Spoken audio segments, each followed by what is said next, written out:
Dad said, "Thanksgiving's full." I said, "No worries." They didn't know I bought a 5-muller ranch in Montana and fed 200 strangers. When photos hit Facebook, they lost it. The text came Thursday morning while I was standing in my kitchen. 8 words that should have hurt. "Thanksgiving's full. Maybe next year." I read it twice. Then I looked around my Montana ranch. 260 acres, cedar beams, a kitchen built for armies. The place I bought with money from the company they didn't know existed. See, I'm the daughter my family forgot. Growing up, there were 2 tables at Thanksgiving. The main one where everyone sat, and the wobbly folding table in the corner. That was mine. My sister Lena, golden child, debate captain, law school. Every toast was about her. Every conversation circled back to her achievements. Me? I was the quiet one, the one who cleared plates and stayed late washing dishes while they laughed in the other room. When I got into Stanford with a full scholarship at 17, I ran home so excited. My dad barely looked up from his newspaper. "That's far away. Maybe stay closer. Lena's already planning to stay nearby." That's when I stopped trying to fit into their story. I left for California, worked 3 jobs, built a logistics tech company in a garage with 2 other dreamers, lived on ramen and hope for years. Then the pandemic hit. Suddenly, everyone cared about supply chains. Our platform exploded. Within a year, we went from broke to irreplaceable. I sold the company last year for $120 million.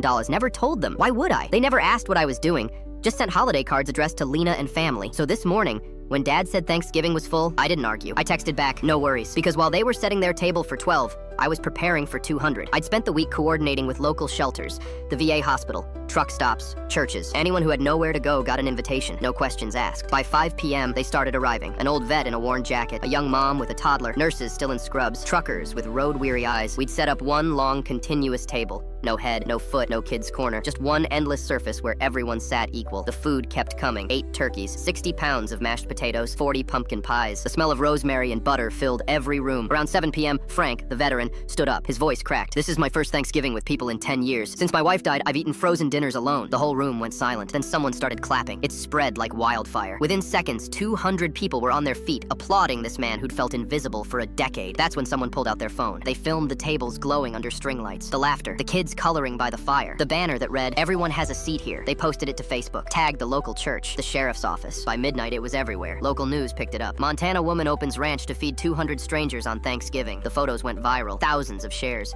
Comments pouring in. "This is what the holiday should be. Faith in humanity restored." That's when my phone started exploding. "Dad, Amelia, you made us look terrible. Everyone's asking why you weren't at our table." "Mom, you embarrassed us. People think we abandoned you." "Lena, this is pathetic. You always have to make everything about you." I stared at the messages. For years, I would have apologized, shrunk myself down, made excuses for taking up space. Not anymore. I typed back, "You said Thanksgiving was full. I just filled mine differently." Then my aunt's voice cut into their group call. I hadn't even known she was listening. "Enough," she said, her voice steel. "You spent decades putting one daughter on a pedestal and leaving the other in the corner. Now the world finally sees her, and you're angry because it wasn't on your terms?" Silence. She continued, "I saw those photos. I saw light, warmth, people who had nothing, laughing again, and I thought, finally, someone in this family remembered what Thanksgiving actually means." Nobody replied. The calls stopped after that night.